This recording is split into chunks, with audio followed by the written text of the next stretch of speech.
تو دنیا اور دولت لے کر آئی اور حضرت یوسف علیہ السلام کا دیدار کرنے کے لیے اس کا گھر سونے کے سکوں سے بھر گیا۔ جب تیسرے دن مشہوری ہوئی تو پھر دنیا مخلوق اور بڑھ گئی، اور بعد تفاسیر میں آیا ہے کہ 25,000 کے لگ بھگ لوگ جو ہیں وہ اس طرح کچلے گئے، مارے گئے۔ اس قدر دنیا مخلوق خدا آپ کے دیدار کے لیے آئی۔ برل معروف ہو گیا، مشہور ہو گیا کہ کوئی ہستی آئی ہے اور اتنی بابرکت ہستی ہے کہ مصر میں جب آپ کا قدم لگا تو مصر کی وہ پرانی بند نہریں وہ جاری ہو گئیں، وہ خشک درخت جن کی جڑیں کٹ چکی تھیں یا جن کا حال خراب ہو چکا تھا، وہ پرانے درخت وہ دوبارہ سرسبز ہو گئے، پھل لگنے شروع ہو گئے، فصلیں بڑھ گئیں، برکتیں آ گئیں، لوگوں کے پاس دولتیں آ گئیں۔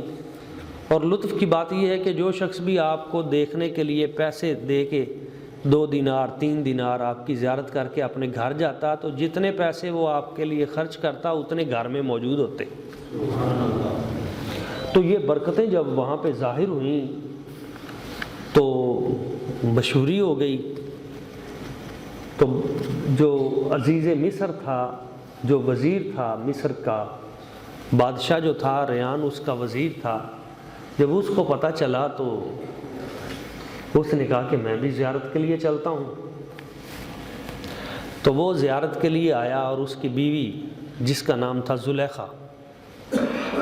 زلیخا مصر، وہ بھی زیارت کے لیے آئی۔ تو جب انہوں نے دیکھا آپ کی زیارت کی تو زلیخا مصر جو ہے وہ دیدار کرتے ہی بے ہوش ہو گئی۔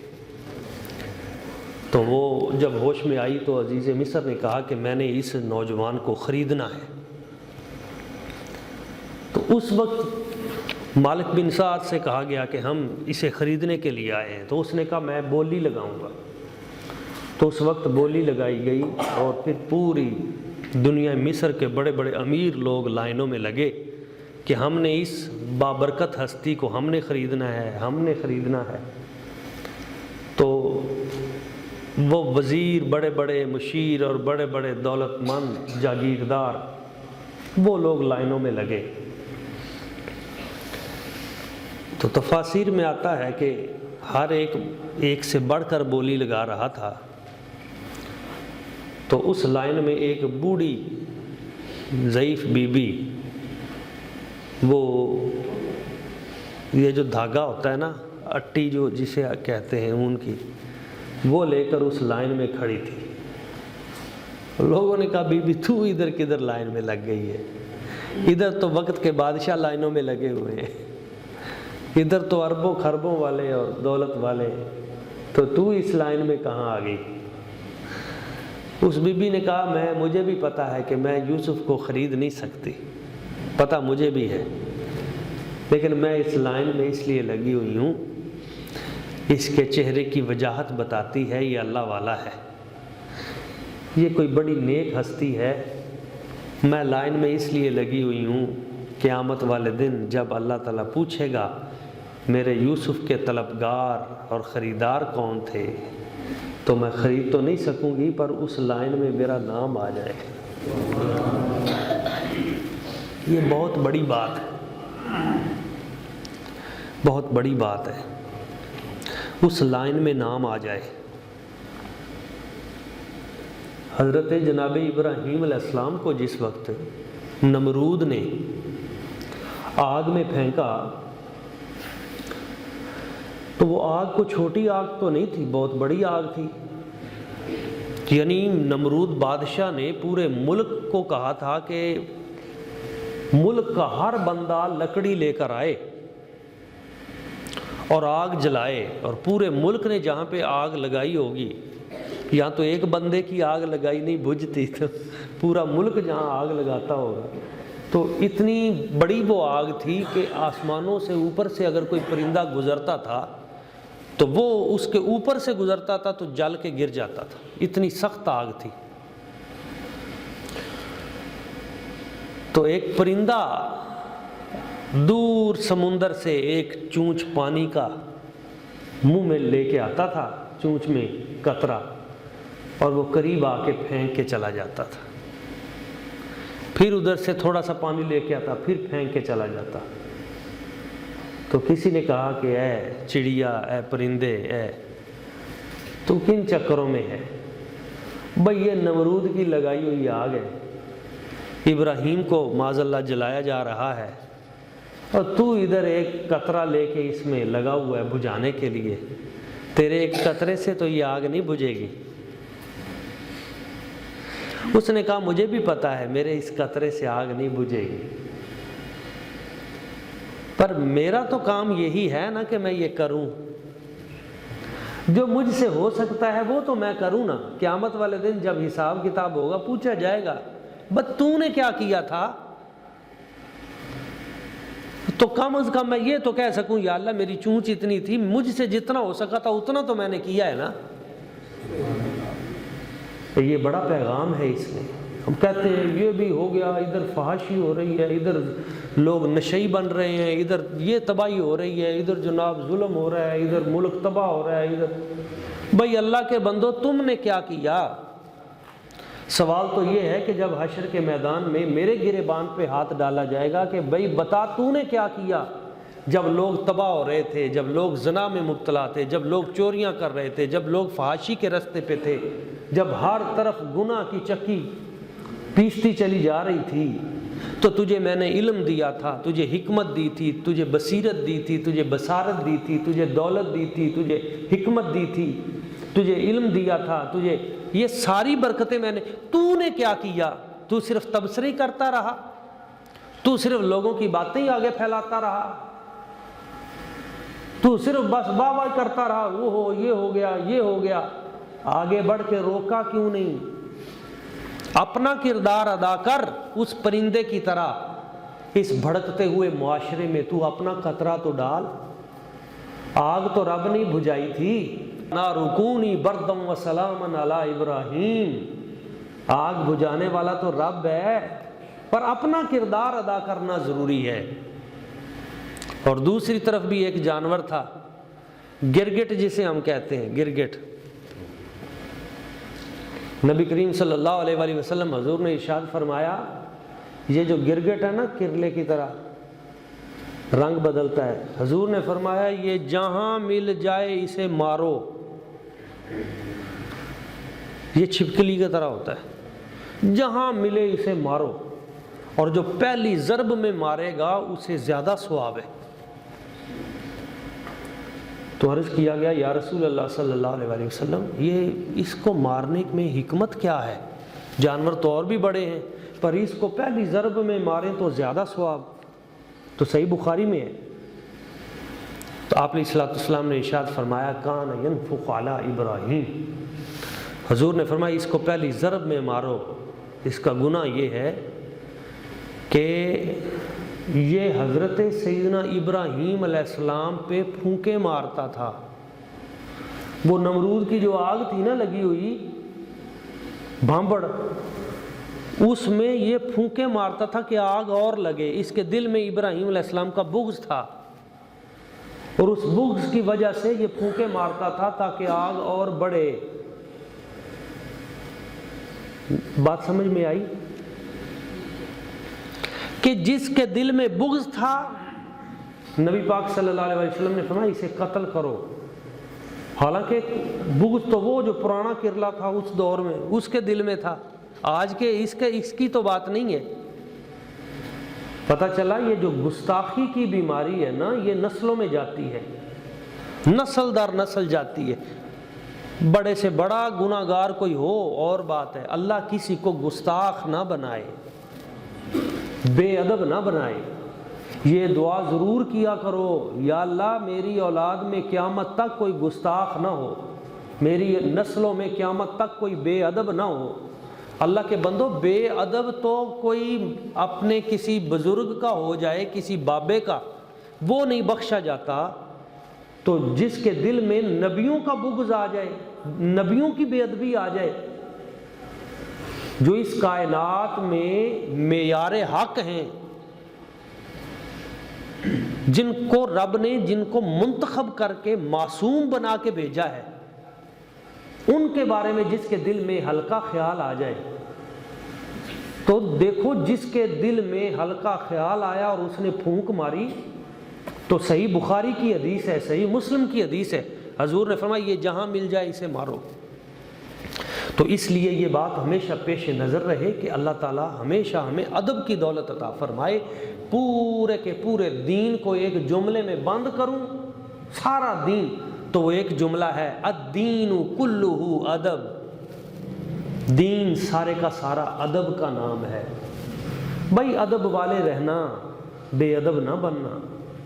نبی کریم صلی اللہ علیہ وسلم حضور کا ادب، اللہ کریم کا سب سے پہلے ادب، پھر اس کے بندوں کا ادب، نبی پاک صلی اللہ علیہ وسلم کا ادب، حضور کی صاحبزادیوں کا ادب، بی بی پاک سیدہ طیبہ طاہرہ نفیسہ زکیہ سیدہ فاطمہ الزہرا سلام اللہ علیہا، آپ کا ادب، حضور کی والدہ محترمہ بی بی پاک سیدہ آمینہ سلام اللہ علیہا، آپ کا ادب، حضور کے سارے شجرہ نسب میں جو حضور کے آبا ہیں، ان میں جتنے حضور کے والد ہیں، جتنی حضور کی مائیں ہیں، ان سب کا ادب، حضور کی اولاد کا ادب، حضور کے اصحاب کا ادب، کوئی صحابی رسول کا گستاخ، اس کا بھی بیڑا غرق، وہ بھی تباہ و برباد، کوئی حضور کے اہل بیت کا بے ادب، اس کا بھی بیڑا غرق، وہ بھی تباہ و برباد، کوئی ولیوں کا بے ادب، تو حضور خود فرماتے ہیں، اللہ تعالیٰ فرماتا ہے، بخاری کی حدیث ہے یہ بھی، من عاد لی ولیا فقد آذنتہ بالحرب، جس نے میرے کسی ولی سے دشمنی کی، میرا اس کے خلاف اعلان جنگ ہے۔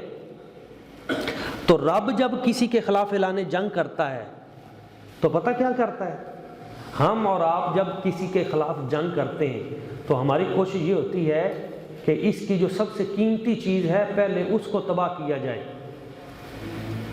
یہی ہوتا ہے نا، رب جب کسی کے خلاف اعلان جنگ کرتا ہے تو رب فرماتا ہے میں بھی اس کی جو سب سے قیمتی چیز ہے پہلے وہ تباہ کرتا ہوں۔ تو اللہ کے ہاں سب سے قیمتی چیز کون سی ہے؟ اللہ کے ہاں دولت، پیسہ، مکان، بلڈنگ یہ قیمتی چیز نہیں ہے۔ اللہ تعالیٰ کے ہاں سب سے قیمتی چیز بندے کا ایمان ہے۔ کیا ہے؟ ایمان۔ تو رب جب کسی سے دشمنی کرتا ہے تو رب سب سے پہلے اس کا ایمان چھین لیتا ہے۔ تو رب دشمنی کرتا کب ہے؟ رب فرماتا ہے میں دشمنی ایسے نہیں کرتا، میں تب کرتا ہوں من عاد لی ولیا، جب کوئی میرے کسی ولی سے دشمنی کرے پھر میں اس سے دشمنی کرتا ہوں، جب کوئی میرے کسی پیارے سے دشمنی کرے، میرے پیارے بندے سے دشمنی کرے، پھر میرا اس کے خلاف اعلان جنگ ہوتا ہے۔ تو یہ یاد رکھیے، اس سارے سبق میں ایک پیغام ہے ہمارے لیے، ہم اس پرندے کی طرح بنیں جو چونچ میں قطرہ لے کر آگ بجھانے کی کوشش میں ہے، ہم اس گرگٹ کی طرح نہ بنیں جو آگ بھڑکانے کے چکر میں ہے۔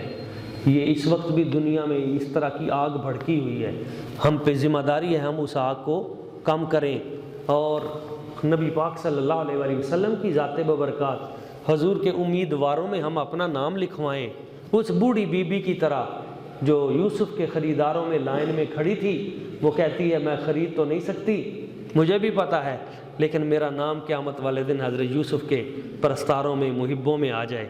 تو ہم بھی نبی پاک صلی اللہ علیہ وسلم کی ذات تو براء البراء ہے، یہ ساری کوشش، یہ کاوش، یہ محنت، یہ ساری اس لیے ہے کہ اس حضور کے عاشقوں کی لسٹ میں، ان غلاموں کی لسٹ میں، ان حضور کے چاہنے والوں کہیں پیچھے کسی جگہ پہ ہم بھی کھڑے ہو جائیں، اور اللہ کریم ہمارے گناہوں کی طرف نہ دیکھے، اس نسبت یار کے صدقے سے ہماری یہ دنیا اور ہماری آخرت بہتر فرما دے، ہمارا خاتمہ ایمان پہ ہو جائے، ایمان بچا کے دنیا سے چلے جائیں، دنیا کے فتنوں سے بچا کے، ہر طرح کے اللہ تعالیٰ ہمیں محفوظ رکھ کے اس دنیا سے نکال لے، اور ہم اپنی قبر تک اور حضور کے قدموں تک پہنچ جائیں، اور حشر میں حضور نبی پاک کی ہمیں شفاعت نصیب ہو جائے اور بیڑا پار ہو جائے، بس یہی مقصد ہے۔ اللہ تعالیٰ ہمیں اس نیکوں کی لسٹ میں رکھے۔ تو جس وقت عزیز مصر نے، اب جب لوگوں نے بولی لگائی تو اس وقت بڑے بڑے لوگ آئے، لیکن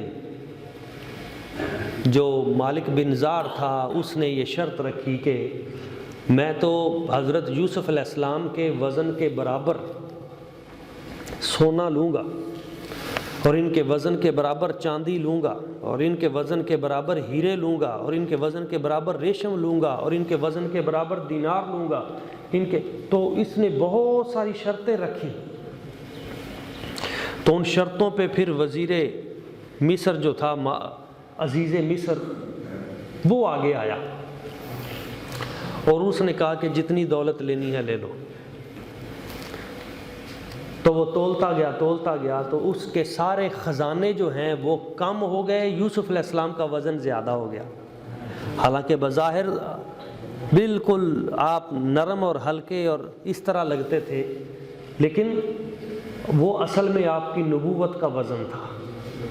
وہ نبوت اور رسالت جو رب نے عطا کرنی تھی، وہ برکتیں، وہ اس کا وزن تھا۔ خیر، حضرت جناب یوسف علیہ السلام، ان کو عزیز مصر نے خرید لیا، اور جیسے ہی خریدا تو مالک بن زار جو مالک تھا، اس نے پھر دوبارہ نگاہ ڈالی تو پھر اس کی چیخ نکلی اور وہ بے ہوش ہو گیا۔ جب ہوش میں آیا تو کہا کہ اب تجھے کیا ہوا ہے؟ یوسف علیہ السلام نے فرمایا تجھے کیا ہوا ہے؟ اس نے کہا میں نے تمہیں پہچانا ہی نہیں ہے، میں نے تو تمہیں دیکھا ہی اب ہے۔ اللہ تعالیٰ نے میری آنکھ پہ پردہ ڈالا تھا، میں تمہیں دیکھ ہی نہیں سکا، اب میں نے تمہیں دیکھا ہے۔ تو اللہ کریم نے وہ پردہ پھر ہٹایا۔ تو بہت سی چیزیں ہیں جو آنکھوں پہ پردہ ہوتا ہے، بعد میں پتہ چلتا ہے۔ جب پردہ ہٹا پھر پتہ چلا کہ یہ تو کوئی اور ہستی تھی، لیکن اب سودا ہو چکا تھا۔ تو پھر رونے لگا۔ تو حضرت جناب یوسف علیہ السلام، آپ نے فرمایا روتا کیوں ہے؟ اب جو ہونا تھا ہو گیا، اب تم مانگ کیا مانگتا ہے؟ تو وہ کہنے لگا کہ میری اولاد نہیں ہے۔ تو آپ نے فرمایا تو پریشان نہ ہو، اللہ تعالیٰ تجھے بہت اولاد عطا کرے گا۔ تو یوسف علیہ السلام نے دعا کی تو اللہ کریم نے اس کو حضرت یوسف علیہ السلام کی دعا کے صدقے 24 بیٹے عطا کیے۔ جڑواں بیٹے ہوتے تھے ہر سال، 12 سال میں 2 بیٹے ہر سال، 24 بیٹے اللہ نے اسے عطا کی۔ اللہ والے جب دعا کرتے ہیں، اللہ ان کی دعاؤں سے تقدیریں بدل دیتا ہے۔ نبی کریم صلی اللہ علیہ وسلم کی بارگاہ میں حضرت انس حاضر ہوئے تھے، اولاد نہیں ہوتی تھی، کئی مرتبہ منہ سے کہہ نہ سکے۔ تو ایک دن ان کی والدہ محترمہ نے کہا بیٹے آج تو نے کہہ کے ہی آنا ہے، حضور سے عرض کر کے آنا ہے کہ میرے لیے دعا کرو بیٹے کی۔ تو حضرت انس رضی اللہ تعالیٰ عنہ حاضر ہوئے، دوپہر کے وقت ہی آ گئے اور ستون کے ساتھ ٹیک لگا کے بیٹھ گئے۔ تو کہا آج میں نے دل کی بات کاری دینی ہے۔ تو حضور پہلے تو زور کے وقت آتے تھے، اس دن اسی وقت آ گئے اور فرمایا انس تم آج بڑی جلدی آ گئے ہو، کیسے آئے ہو؟ عرض کی حضور میں ویسے ہی آیا ہوں۔ تو پھر بھی کہہ نہ سکے، حوصلہ نہ پڑا۔ تو سرکار نے فرمایا چلو وضو کراؤ، تو وضو کرانے لگے۔ تو جب حضور مسح کرنے لگے تو اس وقت حضرت انس کو یاد بھی آ گیا کہ میں تو آج دعا لینے آیا ہوں۔ تو سرکار نے بازو سے پکڑا اور فرمایا بھائی صحیح سے ہی بتا آج تو آیا کیسے ہے؟ تو بتایا نہ گیا، دل کا غم، اور رونے لگے۔ تو سرکار نے فرمایا اچھا اس کا مطلب ہے تجھے اولاد چاہیے، ابھی بتایا نہیں ہے۔ خود حضور نے فرمایا تجھے اولاد چاہیے؟ جی حضور، لوگ تانے دیتے ہیں، مہربانی فرمائیں۔ تو سرکار نے فرمایا پھر ہاتھ اٹھاؤ۔ سرکار نے دعا فرمائی یا اللہ میرے انس کو اولاد بھی عطا فرما، مال بھی عطا فرما، اور جنت بھی عطا فرما۔ ایک چیز لینے آئے تھے، 3 چیزیں مل گئیں، اولاد بھی عطا فرما اور کثیر اولاد، اور اس کو مال بھی عطا فرما اور کثیر مال، اور جنت بھی عطا فرما۔ تو کہتے ہیں مجھے مال رب نے اتنا عطا کیا کہ مدینہ طیبہ کے ارد گرد چاروں طرف پہاڑوں کے اوپر میری ہی بکریاں، بھیڑیں اور اونٹ چرتے نظر آتے تھے، اور مجھے باہر ڈیرا لگانا پڑا۔ رب نے اتنا مال دیا، لوگوں کا باغ ایک بار پھل دیتا تھا سال میں، میرا باغ 2 مرتبہ پھل دیتا تھا۔ لوگ کہتے تھے اتنی برکت، میں نے کہا یہ سب حضور کی دعا کا صدقہ ہے۔ اور اولاد کتنی عطا کی؟ حضرت انس فرماتے ہیں حضور کی اس دعا کے صدقے اللہ تعالیٰ نے مجھے 136 بیٹے عطا کیے۔ امام طبرانی نے اس کو بیان کیا، بیٹے، پوتے اور نواسے، اور اس طرح وہ فرماتے ہیں 136 میرے سامنے کھڑے ہوتے ہیں، مجھے ان کے نام بھول جاتے ہیں کہ اس کا میں نے نام کیا رکھا ہے، اس کا نام کیا رکھا ہے، اور جو بیٹی ہیں وہ اس کے علاوہ ہیں۔ تو حضرت انس رضی اللہ تعالیٰ عنہ آپ کبھی کبھی فخراً آپ کہا کرتے تھے 2 دعائیں تو میں نے اپنی آنکھوں سے دیکھ لی ہیں، مال بھی دیکھ لیا ہے، اولاد بھی دیکھ لی ہے، انشاءاللہ تعالیٰ انس یہ بھی ضرور اپنی آنکھوں سے دیکھے گا۔ حضور کی دعا کے صدقے رب مجھے جنت بھی عطا فرمائے گا۔ تو آپ دیکھیں کہ ان اللہ کے ولیوں کے صدقے، نبیوں کے صدقے اللہ تعالیٰ کی ذات برکات دعائیں قبول فرماتی ہے۔ حضرت خواجہ بہاؤالدین زکریا ملتانی رحمۃ اللہ تعالیٰ علیہ، آپ کے پاس ایک بی بی آئی اور اس نے کہا حضور میری اولاد نہیں ہوتی، تو آپ نے فرمایا بیٹی آپ نے دیکھا، کہا بیٹی تیرے مقدر میں اولاد نہیں ہے، وہ چلی گئی۔ تو آپ کے جو پوتے تھے حضرت شاہ رکن عالم وہ باہر کھیل رہے تھے، تو انہوں نے دیکھا بی بی روتی ہوئی جا رہی ہے، تو کہا بی بی روتی ہوئی تو کیوں جا رہی ہے؟ کہا اولاد نہیں ملی، برکت نہیں ملی، اللہ تعالیٰ کی اس خزانے میں میری اولاد ہے ہی نہیں۔ تو آپ نے فرمایا تو ایسے گھبرانے کی ضرورت نہیں ہے، اللہ تعالیٰ تجھے 7 بیٹے عطا کرے گا۔ تو چلی گئی اور اللہ کریم نے اسے 7 بیٹے عطا کیے آپ کی دعا کے صدقے۔ پھر حضرت خواجہ بہاؤالدین زکریا ملتانی آپ کے پاس وہ حاضر ہوئی اور 7 بیٹے لے کے آئی جب بعد میں، تو کہا کہ تیرے تو مقدر میں نہیں تھی، یہ کیا ہوا؟ کہا جی ان سے پوچھئے۔ تو کہا بھائی کیسے ہوا؟ تو کہا جی آپ کے در پہ آئی تھی، نہیں تھی تو لے کے دیتے نا۔ تو کئی ایسے بھی اللہ کے ولی ہوتے ہیں۔ حضرت بابا جی کرما والے سرکار آپ کی بارگاہ میں 1 نہیں 2 نہیں لاکھوں لوگ ایسے آئے جو بے اولاد تھے، جہاں ممکن ہی نہیں تھی اولاد، ڈاکٹروں نے جن کو جواب دے دیا تھا، اور وہ آ کے کہتے تھے حضور ڈاکٹروں نے جواب دے دیا ہے اولاد ہوگی نہیں، تو آپ ایک ہی جملہ ارشاد فرمایا کرتے تھے بیلیا اللہ کریم نے جواب تو نہیں دیتا، جا اللہ کریم خیر کر دے گا۔ تو آپ ایک جملہ ارشاد فرماتے تھے جا بیلیا اللہ کریم خیر کر دے گا، وہ آپ کی زبان سے نکل جاتا تھا، جیسے نکل جاتا تھا اللہ تعالیٰ ویسے ہی کر دیتا تھا۔ اور 1 2 4 نہیں لاکھوں مثالیں ایسی ہیں کہ جو بے اولاد تھے، جو کسی بھی پریشانی میں مبتلا تھے، مسائل میں، اللہ کریم نے ان پہ کرم فرما دیا۔ تو حضرت جناب یوسف علیہ السلام کی دعا کے صدقے مالک بن زار کو اللہ تعالیٰ نے 22-24 بیٹے عطا کیے۔ پھر عزیز مصر نے کہا وقال الذی اشتراہ من مصر لامرأتہ، جب حضرت یوسف علیہ السلام کو انہوں نے خریدا تو اپنی بیوی سے کہنے لگے، عزیز مصر بیوی کا نام تھا زلیخا، کہ اکرمی مثواہ، اسے بڑی عزت سے رکھنا، بڑے احترام سے رکھنا اس بیٹے کو، عسیٰ ان ینفعنا، مجھے امید ہے کہ ان قریب یہ ہمیں نفع دے گا، ینفعنا یہ ہمیں نفع دے گا۔ تو نبیوں سے نفع کی توقع رکھنا یہ ایک اچھا عمل ہے، نبی ہوتا ہی اس لیے ہے کہ وہ نفع دے، فائدہ دے۔ او نتخذہ ولدا، یا تو یہ ہمیں نفع دے گا، فائدہ دے گا، یہ برکت والا بچہ لگتا ہے، یا پھر ہم ایسا بھی ہو سکتا ہے کہ اسے بیٹا بنا لیں، کیونکہ عزیز مصر کی اولاد نہیں تھی تو اسے منہ بولا بیٹا بنا لیں۔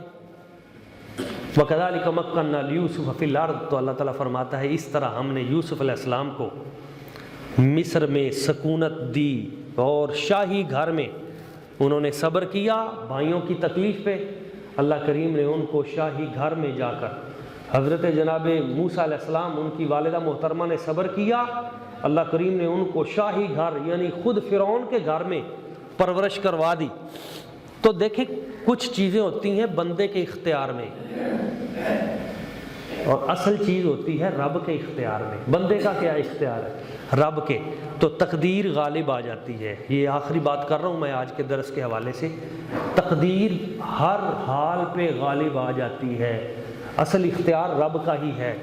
بھائیوں نے کوشش کی تھی کہ یوسف علیہ السلام کو کسی نہ کسی طریقے سے قتل کر دیں، ارادہ ان کا تھا، تقدیر غالب آ گئی، یوسف علیہ السلام بچ گئے۔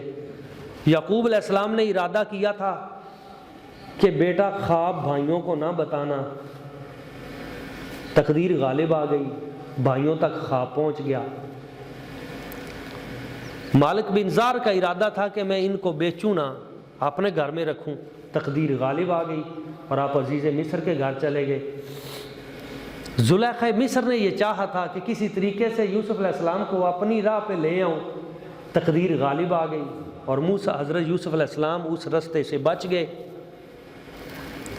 حضرت یوسف علیہ السلام نے جیل میں جا کے یہ چاہا تھا کہ یہ قیدی باہر جا کے بادشاہ کو کہے کہ مجھے رہا کرے، لیکن قیدی باہر جا کے یوسف علیہ السلام کی بات ہی بھول گیا اور 12 سال آپ جیل میں رہے، بادشاہ وقت کو بھی بھول گیا، تقدیر غالب آ گئی۔